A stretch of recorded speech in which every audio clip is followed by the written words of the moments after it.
Hello, welcome to the Roundtable. A Korean proverb says, plenty of beautiful bees can make a precious jewel only with a thread. There is a similar Western proverb saying, nothing is complete unless you put it in finite shape.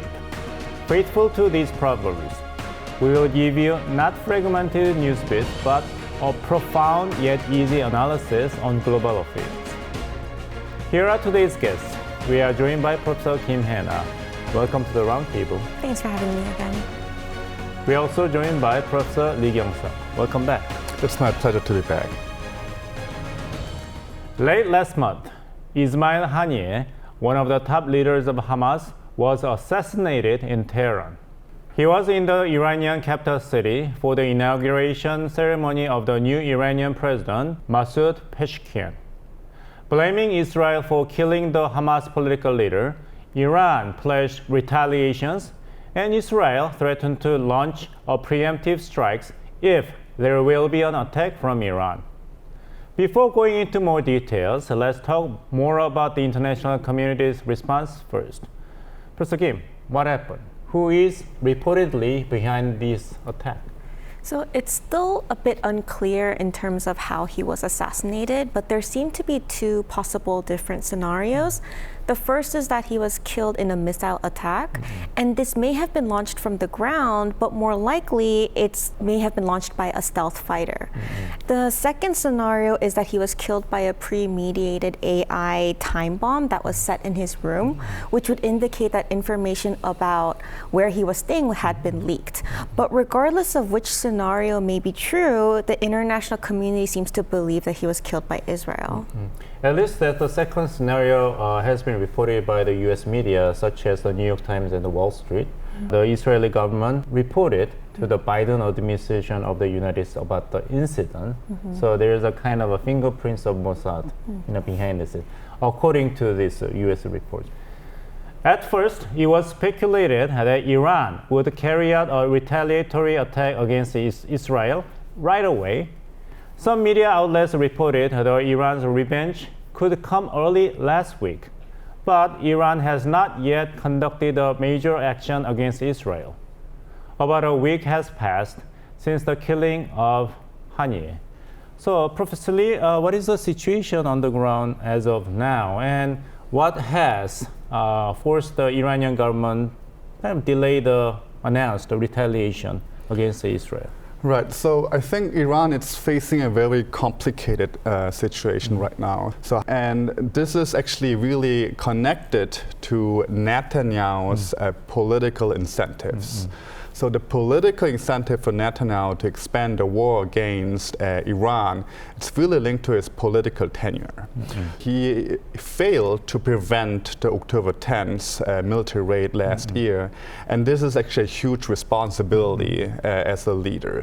So he knows that he doesn't expand the war against Iran, he will be toppled after the war. Iran knows these calculations. And from here, we have to think about what would be the Iranian government response. So actually, there's two lines of thinking and two camps right now in the Iranian government, which is a moderate political elites and also really a hardline elites. And the current president, Pezeshkian, is actually a moderate figure.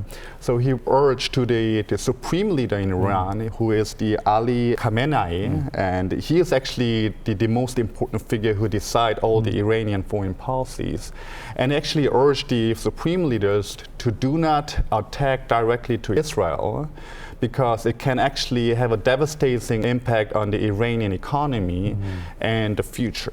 So this is one side, that the moderate political elites figures, they do not want to escalate to the full-blown war. So on the other hand, the military elites in the Islamic Revolutionary Guard Corps, they want to expand the war in a full-scale, a full-blown war against Israel. So the key point is, Iran actually can go a full-blown war against Israel, but there's a really important factors that the Iranian government is taking into consideration. This is the existence of United States. So they don't want to drag the US forces in this regional war, and this is a really complicated calculation right now. So going back to your questions, what would be the Iranian response in the future? I think there could be two possible options. First, the Iranian government is still contacting the proxies, for example, the Hezbollah in Lebanon and the Houthis in Yemen, and they actually use them to conduct a military retaliation against Israel. Or, as the military elite argues, they can conduct a military strikes, what happened in April 13th. So in April 13th, Iran used the missile and drones and attacked Israel's main territory. So these are two possible options. But the thing is, it's really, really careful. I think the Iranian people, the leaders will be really careful to handle the situation because they don't want to draw the United States forces into this military conflict. Okay. Professor Kim, what do you think? And what would be the repercussion of any action taken by Iran? Right, so as you both mentioned, if Iran and Israel take this conflict and this tension right now into an all-out war, we can imagine that the repercussions will affect the entire world. Like oil prices would go up, for example, they would skyrocket. But also, and as Professor Lee mentioned, there are many Iranian proxy forces throughout the Middle East right now. There are the Hamas in Palestine, the Hezbollah in Lebanon, the Houthis in Yemen, and the government forces in Syria, but also there are pro-Iran militias in Iraq. So if all of these different groups under Iran's orchestration launch a comprehensive attack, then a fifth Middle East war would start. And if that happens, then the United States is most likely going to feel compelled to intervene. And in that sense, this would cause significant turmoil worldwide. The United States has made it all possible diplomatic efforts to keep Iran and Israel from entering an all-out war. Professor Lee, you're an expert on international security and U.S. foreign policy, but does U.S. under Biden administration have enough leverage upon Iran and Israel to stop the all-out war? So I want to introduce what the basic principle of United States government is. So the United States has pushing a three-pronged crisis management strategy in the Middle East. So the first strategy is seeking a ceasefire in Gaza. That's the first principle. And the second principle is sending defense capability to Israel, which is an ally. And the third principle is working back through a channel to urge Iran to limit its fire. So the first principle and the main principle that the United States is taking right now, it's using the diplomatic channels to attempt to actually to ease the heightened temperature on these regions.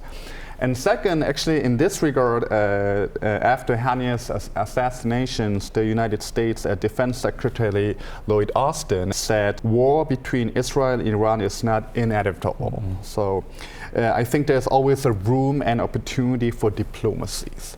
So this is actually delivers a clear message from the United States government. They want to use the diplomatic channels to first manage this Middle East crisis. But definitely, the second option is, what if Iran really attacks the Israel territory? In that sense, Washington also really convey a clear message. We will defend our allies. So I will introduce a remark from the White House National Security spokesman, John Kirby, that he said United States is ready to defend Israel with plenty of resources in the regions. But the first option is the diplomacies. So again, going back to your questions, then what is actually the leverage from United States to actually stopping or handling Netanyahu right now? So in that questions, I'm kind of skeptical right now because there's a conflicting interest between Washington and Tel Aviv. So the actual leverage to actually stop or handle Netanyahu's this really hotline approaches, I think it's kind of shackling right now. So we have to really closely observe what the actual Iranian response is to Israel. Then we can actually think more, have more evidence what the United States will do for their actions in the future. I see.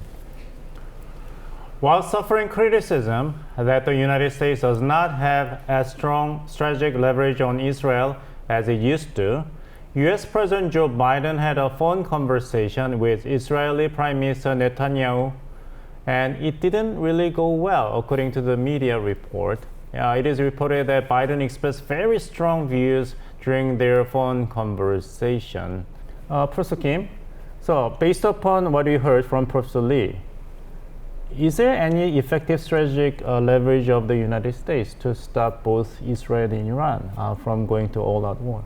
So as Professor Lee mentioned, I think the role of the U.S. is quite important, but at the same time, I think the U.S.'s role as a mediator is unfortunately not that influential anymore. Part of the reason why is what Professor Lee mentioned earlier about the Netanyahu government being a little bit more reluctant to negotiate with Hamas and trying to seek the elimination of Hamas.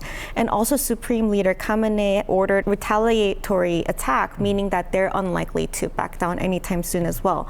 But most importantly, Biden's decision not to seek re-election has put him in his lame duck period, which has made the administration less influential in the Middle East. So because of this, even though it's a little bit less likely that a full-scale war may take place, the influence of the U.S. government has declined a bit in recent times. And for Democratic Party, for the presidential election this year, it would be a nightmare reminder that the party lost the election in 1968 when the party was embroiled with anti-war demonstration among the traditional supporters of the party. Right. The Democratic Party does not want to repeat the unfortunate history in this election. Apparently, Russia is another variable in this situation. According to international media outlets, Iran asked Russia for an advanced air defense system and Sukhoi fighter jets. Last week, former Russian Defense Minister Sergei Shoigu visited Iran and met with its new president and government officials. Possibly, what is Russia's position and calculation in this context? I want to answer to your questions in one sentence. Russia wants to exploit the instability, but wants to avoid de-escalation. Okay. The instability right now in Middle East, it's actually a great chance for Russia to divert the United States' attention or commitment to Ukraine and drag the attention to the Middle East. And United States, as you all know, it's the main supporter and the key player in the Russia-Ukraine war right now. And so another front, another war in the different region is definitely beneficial to the Russian people. And this is the reason why Russia wants to exploit the instability. And also, the Russian actually can say and convey the message to the Arab government to actually prove United States is not a really a good mediator in this to handle the regional conflicts. So as long as the military conflicts between Israel and Iran it continues, Russia actually benefits from this continued conflicts. But Russia wants to avoid the escalation because if Iran actually goes a full-scale war against Israel, then Russia is losing a really important military partner that's really crucial for the Ukraine and Russian war. So as you all know, North Korea and Iran are both important military partners, and they really have heavily supplied the military assets to Russia. So in this sense, as you mentioned, the Russian defense minister Sergei visited Iran a couple of days ago, and he delivered Putin's clear message that Putin wants to a restrained response to Israel and not to really escalate the current conflict to a full-scale war. Yes, Professor Kim, there must be something to be done to stop this train wreck, right? What would be the role of the international community? What would be the critical variables down the road that will determine the course of action possibly taken by Israel and Iran? So the international community, of course, matters quite a bit, but I think domestic politics are also really important here, especially because both Iran and Israel have hawkish and dovish policies or factions within their communities. And right now, as Professor Lee, as you mentioned also, the new Iranian president is fighting Iranian hardliners, and particularly the ones that are pushing for massive retaliation against Israel. Similarly, there's also significant public opposition against Netanyahu. And in particular, the Israeli defense minister publicly criticized his policy towards Gaza. So I think these domestic issues are also going to influence what happens. And obviously, and as we've been talking about, the role of the U.S. as a mediator and its effectiveness as a diplomatic mediator are going to be really critical in terms of how things progress in the Middle East.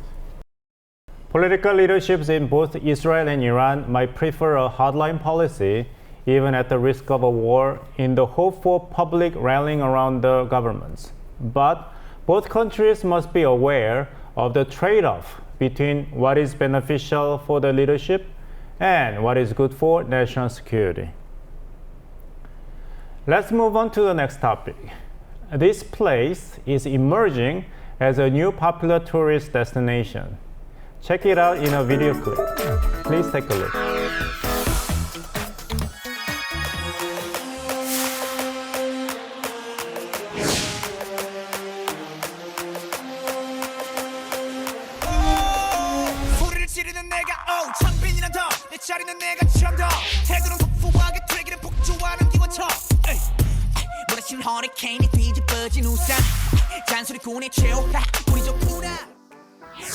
Dongmyo is the largest flea market in Korea where you can find real great bargains. From 20-something young adults to elderly people and foreigners, a broad spectrum shoppers are looking for good deals. The most fascinating aspect of this place is piles of used clothes. Merchants display the day's new arrivals on the ground, and shoppers look for what they like and purchase their finds. A wide range of items are on sale, from one-of-a-kind items to those with big-name or even luxury brand labels. Prices range from $2 to some $22 a piece. 당연히 좀 가격적인 면으로 좀 싼 느낌의 쇼핑을 하러 왔고, 명품이나 그런 것들을 좀 괜찮은 거 있으면 좀 가져갈까 하고 왔습니다. 빈티지 옷들 중에서 어울리는 거를 고르는 재미도 있고, 인터넷 쇼핑몰에서 구매를 하게 되면 사람들이랑 많이 옷이 겹치기도 한데, 여기 오면은 쉽게 구할 수 없는 독특한 의류들도 많이 구할 수 있어서 자주 오게 되는 것 같아요. This store is especially popular among foreigners. The owner spends a great deal of time on learning foreign languages in order to better serve international customers. 여기 사람들 많이 와요. 여기 이제 영어도 해야 되고 일본어도 해야 되고.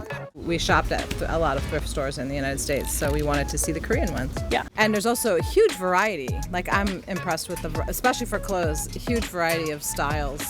I'm impressed also with the stores that are not clothing, that are selling like electronics and things like that. Run by an owner who looks stylish with colorful sunglasses and a shiny high-end watch, this shop is located in another famous district in Dongmyo. It is an alley of retro home appliances. Rare, antiquated items, such as video players, LP records, electric fans, and cathode ray tube televisions are up for sale. Here, a wide variety of Korean people's favorite street foods are available for low prices.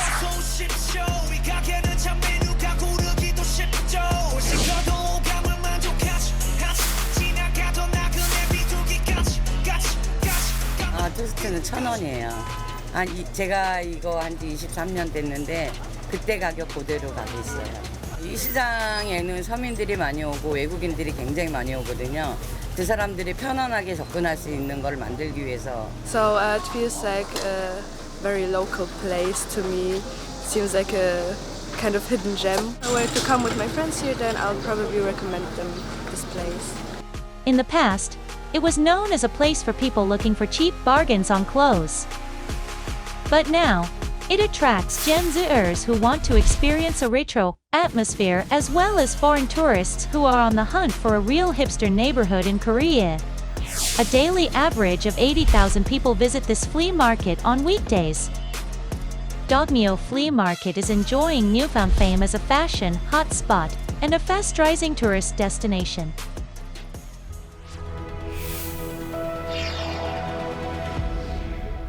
Dongmyo is called a mecca for the trading of used goods. In addition to Dongmyo, there are small flea markets and thrift shops for used goods. Online platforms for trading second-hand items are also thriving. The volume of Korea's second-hand goods market topped 30 trillion won or 21 billion US dollars last year. Professor Kim, do you have any personal experience buying second-hand goods? I haven't bought secondhand goods, but I have definitely sold secondhand goods in both the US and in Korea. Okay. What kind of platforms did you use? In the US, I used Poshmark, and in Korea, I've used 당근 or Carrot. Okay. Yeah. The industry predicts that the market volume will expand to $31.5 billion US dollars next year. It is more than tenfold growth since 2008. Professor Kim, what accounts for this expansion? I think there are many different reasons as to why this kind of online secondhand market is booming right now. The first is, as you mentioned earlier, the platform has changed quite a bit. It used to be offline, where people would go to flea markets and buy things, but now we're seeing this online community growing, and this online platform has made it easier and more accessible to buy and sell many different products, and also the transactions have become easier through these online platforms. But also, large corporations have started to invest in these platforms, meaning that there's also increasing legitimacy in these platforms. So, for example, Lotte Shopping acquired 중고나라 in 2021. The venture capital arm of 신세계 invested in 번개장터 in 2022. And Naver acquired Poshmark, which is one of the large fashion secondhand markets or digital markets in the US. So we're definitely seeing the legitimacy growing, but also people are more incentivized to buy secondhand goods. Part of the reason why is you can purchase high quality secondhand goods for more affordable prices, which may appeal to consumers who don't necessarily need new items, right? And also, people are choosing secondhand for sustainability reasons. There's an aspect of environmental protection and resource recycling, and there are people who value that. And also there are some consumers who want to buy rare items. And these rare items may be discontinued, or they may be limited editions that are no longer sold, but the secondhand market allows you to buy these products. So in many ways, we're seeing this kind of boom in the secondhand market for many reasons. Professor Lee, not only the second-hand trade is popular and growing in terms of absolute volume, growing every year, there is a generational aspect to this trend. Younger people are really enthusiastic in participating in the second-hand good trade. What accounts for this phenomenon? So definitely the first reason is about the price. So the younger generations, they have a relatively low purchasing power. So definitely it's really rational and reasonable that the younger generation wants to use the second-hand market. And yeah, it's pretty a straightforward questions. Another really important factor, I would say, it's about the, as Professor Kim mentions, the quality of the second-hand products. And also all the online platform, for example, 당근, 번개장터, they using the AI technologies, and if someone actually uploaded product, the AI technology automatically scan whether this is a real product or a fake product. So there was always a quality issues, but using a new technology, high technologies, the younger generations are more familiar to using these high technologies, and they actually reduce the credibility problem. And then there's no reason there's not using this like the second-hand market, because it really guarantees the quality and it's really guaranteed the price. And thanks to the modern technology, you can even easily track the transaction and delivery. Sure. Right? Yeah. Okay. Professor Kim, the story has been too good to be perfect, so there must be some negative sides to this trend. So, I mean, as Professor Lee mentioned, I do think that these platforms are developing social capital. They're developing trust within communities, but that wasn't always the case, right? So, in general, when these platforms originally begin and when people first start using it, people have trust issues related to these platforms, and especially from the buyer's perspective, they don't know much about the authenticity of the products. They don't know anything except what the sellers tell them. So there's some information asymmetry here when the buyers are trying to buy products. And also sellers worry because they have to meet usually. Instead of just mailing, sometimes they'll meet to exchange the good with money, but there might also be some danger related to that. And there are crimes where buyers will show up, take the product and run away. And so there are these concerns, and now these platforms and companies are trying to find ways to overcome these issues. So as Professor Lee mentioned before, advanced technology is now checking the authenticity of these goods. And if the goods are considered to be authentic, but later are found to be not authentic or fake, then the companies will compensate for this. But also, for example, 번개장터, the secondhand trading platform, opened an authenticity verification center in 송수동, Seoul. So this place will verify the authenticity before they deliver the product to the buyer.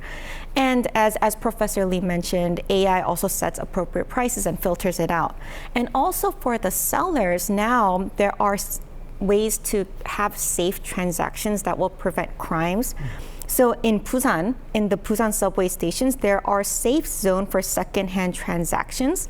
And these are green rectangular spaces where both the buyer and seller will go in. And there are CCTVs monitoring them. And there are instructions in terms of how to do the exchange. And these places are located in high traffic areas and they're often patrolled. So it creates a safety system for these transactions. There are ways. Yeah. There is a saying for a zero-waste lifestyle. Refuse what you do not need, reduce what you do need, reuse what you consume, and recycle whenever you can. We, as members of the global village, must do everything we can to protect the Mother Earth. The second-hand goods trade appears to be a collective action that serves this goal. This is all for today. We'll be back next week with more up-to-date issues. Professor, thank you so much for your experience and analysis shared with us today. Thank you very much. Thank you. Thanks for watching and goodbye.